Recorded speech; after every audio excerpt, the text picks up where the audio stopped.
Bismillah ar-Rahman ar-Rahim. Assalamu alaikum wa rahmatullahi wa barakatuhu. Brothers and sisters, I welcome you to this new series on du'as from the Quran.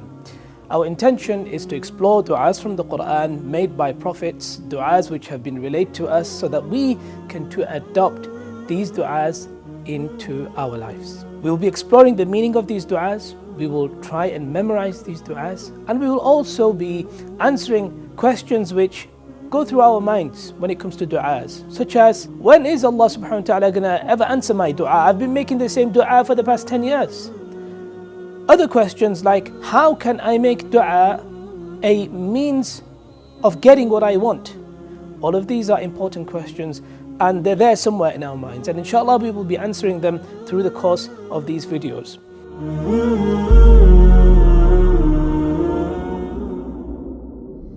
The starting point is to remember that Allah subhanahu wa ta'ala created us and He knows our condition. أَلَا يَعْلَمُ مَنْ خَلَقَ.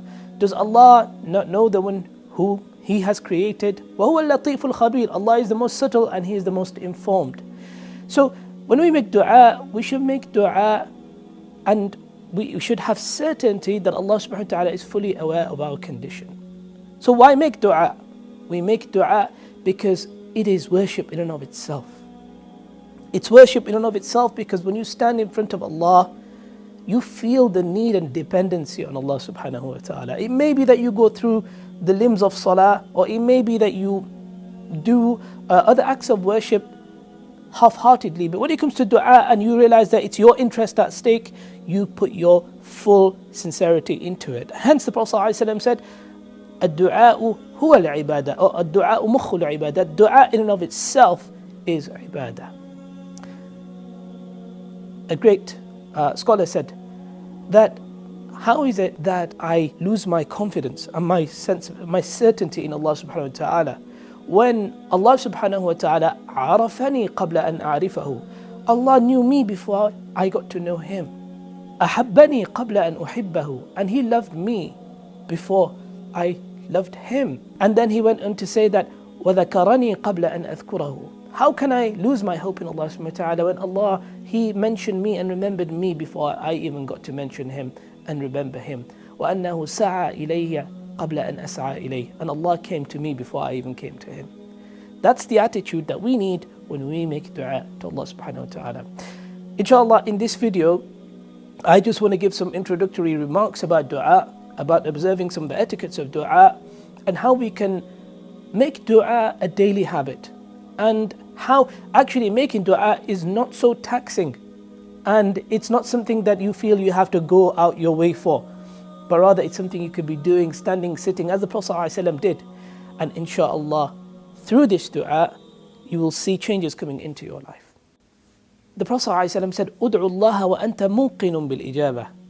That make dua to Allah subhanahu wa ta'ala and you are certain that Allah subhanahu wa ta'ala will respond to you. When will He respond? We leave that to Allah. How will He respond? We leave that to Allah. Will He respond? Absolutely.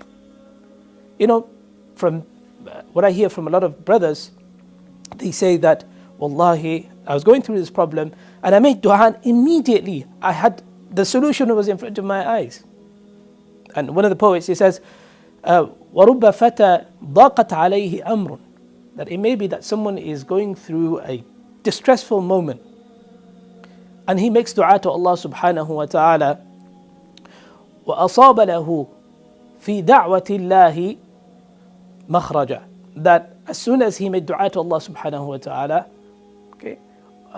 he found a solution to his problems immediately there and then. I remember a friend of mine went to Egypt.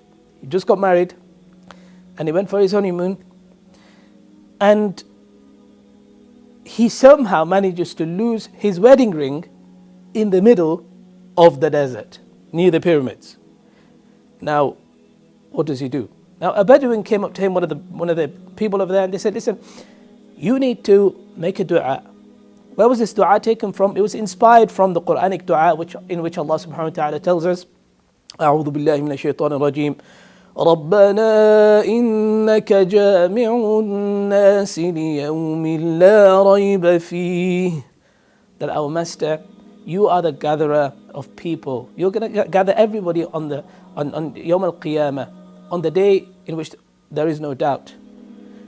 So he said, use this dua and say, Rabbana, Allahumma ya jami' an-nas al-yawm la rayba fi. Oh Allah, the one who will gather between all of people, all of mankind, on the day of which there is no doubt, gather between me and my lost property. So he made this dua in the middle of a desert. And lo and behold, he comes across his ring. How powerful is that? And time again, we've had many collections, many people reporting how their dua, was effective in bringing about the solution that they wanted. But on the other hand, yes, you have a case where somebody comes and says, brother, I've been making dua for 10 years and nothing happens. What do you want me to do? And we say to him what the Prophet ﷺ said, and that is, يُسْتَجَابُ لِأَحَدِكُمْ مَا لَمْ يَعْجَلْ أَوْ مَا لَمْ يَسْتَعْجِلْ. Your dua will definitely be accepted, so long as you do not hurry and hasten. And the Prophet ﷺ said, what does impatience mean in this regard? And he said, يَقُولْ دَعَوْتُ وَلَمْ يُسْتَجَبْ لِي. That I've made the dua and my dua hasn't been accepted. It may be that Allah subhanahu wa ta'ala wants to accept your dua in a particular moment in your life, which will benefit you. And if He was to give that to you prematurely, it may be harmful for you, right? Just think about a child who wants to poke his fingers inside the socket and the mother pulls him away. Or think about a child who jumps into the car seat and wants to drive and he's not even 17 yet. And then his mother prevents him from having a crash. And so Allah subhanahu wa ta'ala, He chooses for His servants whatever is in their best interest. And the last point that I want to make is this. A lot of the times, there's a notion out there that I feel like I've sinned all my life. I think that, my du'as are not going to be accepted. No. Allah subhanahu wa ta'ala even opened up the doors of tawbah up for Fir'aun. Musa alayhi salatu wasalam, he said, هَلْ لَكَ إِلَىٰ فَقُلْ هَلْ لَكَ إِلَىٰ أَن تَزَكَّى. He said, shall I show you a way through which you can purify yourself from what? From sinning. What kind of sin? Killing babies. Subjugating the Banu Israel to a mass level of oppression. Allah subhanahu wa ta'ala is willing to forgive him. He'll forgive us. So we need to go back to Him. And we don't need to feel as though we need to depend on someone else to make the dua for us. There's a lot of Instagram pages out there, websites, which actually give you this offer that pays £25, £50, and we will make the dua for you. Okay? We don't need any of that. Our religion is a religion that connects man with Allah subhanahu wa ta'ala. There's no intermediary. Even in the ayahs of dua, Allah did not use the Prophet ﷺ as an intermediary. And He said, وَإِذَا سَأَلَكَ عِبَادِي عَنِّي فَإِنِّي قَرِيبٌ. If my servant asks about me, and then it's almost like the Prophet ﷺ, normally he would relate and he would say, قُل, say that I'm here. Allah subhanahu wa ta'ala didn't even instruct the Prophet ﷺ to tell people to say that Allah is here. He says, فَإِنِّي قَرِيبٌ. If my servant is interested in me, if he asks about me, then I am here. أُجِيبُ دَعْوَةَ الدَّاعِ إِذَا دَعَانِ. I respond to the call of the caller when he calls upon me. فَلْيَسْتَجِيبُوا لِي. So let him respond to me. Let him come to me. وَلْيُؤْمِنُوا بِي. And let him believe in me. لَعَلَّهُمْ يَرْشُدُونَ. So that perhaps he may be guided. And so go to Allah subhanahu wa ta'ala directly. And one of the scholars says, لَا تَسْأَلَنَّ بَنِي آدَمَ حَاجَةً. That don't ask other human beings for what you need. Of course, that we take support from one another. But when it comes to issues in life where we can't find a solution, ask Allah subhanahu wa ta'ala. وَاسْأَلِ الَّذِي أَبْوَابُهُ لَا تُحْجَبُ. Ask from the one whose door never closes. وَاللَّهُ يَغْضَبُ إِن تَرَكْتَ سُؤَالَهُ. And Allah subhanahu wa ta'ala, He gets angry if you stop asking Him.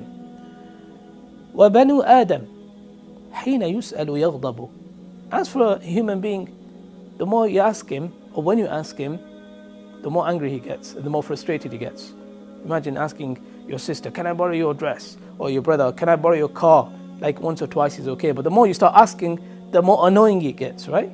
But Allah subhanahu wa ta'ala, it's not the case. The more you ask Him, the more He's happy, and the more He gives you, And Allah subhanahu wa ta'ala likes it when a servant is dependent on his dua and he comes and he persists in the dua. Jazakumullah khairan. Our next video, inshallah, is going to be a dua from the Quran, and we're going to learn it, we're going to memorize it, and we're going to explore it and its implications. Stay with us. Barakallahu feekum. Assalamu alaikum wa rahmatullah.